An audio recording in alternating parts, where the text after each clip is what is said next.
ನಾವು ಯಾರು ಬೃಹಸ್ಪತಿಗಳಲ್ಲ. ನಿನ್ನೆ ಕೂಡ ಹೇಳಿದೆ ನಾನು, ನಿನ್ನೆನೂ ಕೂಡ ಹೇಳಿದೆ, ನಾವು ಯಾರು ಬೃಹಸ್ಪತಿಗಳಲ್ಲ. ಕಲಿತಕ್ಕಂಥದ್ದು ಭಾಳ ಇರ್ತದೆ.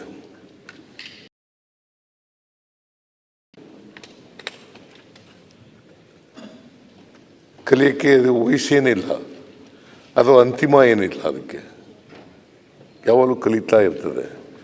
ನಾವೆಲ್ಲ ಈ ಹೊಸ ಸದಸ್ಯರುಗಳೆಲ್ಲ ಭಾಳ ಜನ ಬಂದಿದ್ದಾರೆ.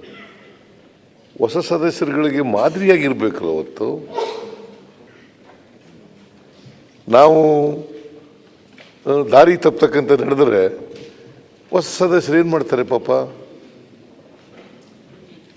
ಈಗ ನಾನು 9 ಚುನಾವಣೆಗಳನ್ನು ಎದುರಿಸಿದ್ದೀನಿ. ಇಲ್ಲಿ ಅಸೆಂಬ್ಲಿನ 9 ಚುನಾವಣೆಗಳನ್ನು.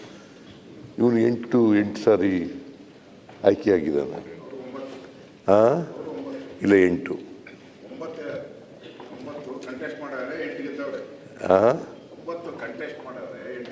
ಹಂಗೆ ಲೆಕ್ಕ ಹಾಕಿದ್ರೆ ನಾನು 13 ಕಂಟೆಸ್ಟ್ ಮಾಡಿದ್ದೀನಿ.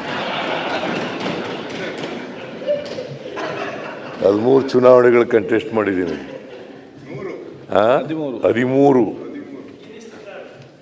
13 ಚುನಾವಣೆಗಳನ್ನು ಕಂಟೆಸ್ಟ್ ಮಾಡಿದ್ದೀನಿ. 2 ಲೋಕಸಭಾ ಸೋತಿದ್ದೀನಿ, 2 ಅಸೆಂಬ್ಲಿ ಸೋತಿದ್ದೀನಿ, 4 ಸೋತಿದ್ದೀನಿ, 9 ಸಾರಿ ಗೆದ್ದಿದ್ದೀನಿ.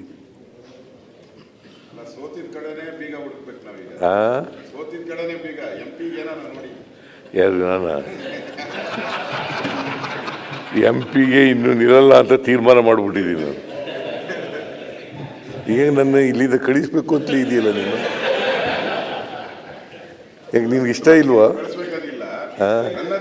ಇವಾಗಲ್ಲ, ಭಾಳ ಒಂದು 5 ವರ್ಷದಿಂದ ಮಾತಾಡ್ಬೇಕಾದ್ರೆ ನನಗೊಂದ್ಸರಿ MP ಅಲ್ಲಿ ಪಾರ್ಲಿಮೆಂಟಲ್ಲಿ ಹೋಗಿ ಮಾತಾಡ್ಬೇಕು ಅಶೋಕ್ ಅಂತ ಹೇಳಿದ್ ಜ್ಞಾಪಕ. ಅದಕ್ಕೆ ಹೇಳಿದೆ ಅಷ್ಟೇ. ಅದು ಮೊದಲಿತ್ತು ಹಂಗೆ ಪಾರ್ಲಿಮೆಂಟ್ಗೆ ಒಂದ್ಸರಿ ಹೋಗ್ಬೇಕು ಅನ್ನೋದಿತ್ತು. ಈಗ ಅದಿಲ್ಲ. 2 ಸಾರಿ ಜನ ನನ್ನನ್ನು ರಿಜೆಕ್ಟ್. ನೀವು ಡೆಲ್ಲಿಗೆ ಹೋದ್ರೆ ನಾವು ಆರಾಮದಿಂದ ಬದುಕಬಹುದು ಅನ್ನೋದ್ರಿಂದ ನಿಮ್ಮ ಗೌರವದಿಂದ ಡೆಲ್ಲಿ ಕಳ್ಸಾಕ್ಬೇಕಂತ ವಿಚಾರ ಮಾಡಕತ್ತೆ. 2 ಸಾರಿ ನನ್ನನ್ನು ರಿಜೆಕ್ಟ್ ಮಾಡಿಬಿಟ್ಟಿದ್ದಾರೆ ಲೋಕಸಭೆಗೆ ಬರಬೇಡಿ ಅಂತ.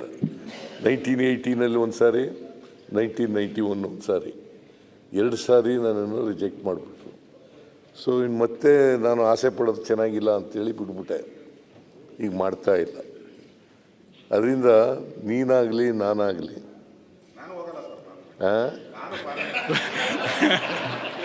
ನಾವು ನೀವಿಬ್ರು ಹೋಗ್ತೀರಾ ಅಂತ ಸ್ವಲ್ಪ ಕುತೂಹಲದಿಂದ ಇದ್ರಿ ಅಷ್ಟೇ. ನಾನು ಯಾರನ್ನೂ ಪಾರ್ಲಿಮೆಂಟ್ಗೆ ಹೋಗಿ ಅಂತ ಹೇಳಲ್ಲ. ಅವ್ರ ಖುಷಿ. ಪಾರ್ಲಿಮೆಂಟ್ಗೆ ಹೋಗ್ಬೇಕು ಅಂತ ಭಾಳ ಜನ ಆಸೆ ಪಡ್ತಾರೆ. ರಾಜ್ಯಸಭಾ ಮೆಂಬರ್ ಆಗಬೇಕು, ಲೋಕಸಭಾ ಸದಸ್ಯರಾಗಬೇಕು, ಕೇಂದ್ರದಲ್ಲಿ ಮಂತ್ರಿ ಆಗಬೇಕು ಅಂತ ಎಲ್ಲ ಆಸೆಗಳೆಲ್ಲ ಇರ್ತವೆ. ಮನುಷ್ಯನಿಗೆ ಆಸೆಗಳಿರಬೇಕು, ಆದರೆ ದುರಾಸೆಗಳಿರಬಾರ್ದು.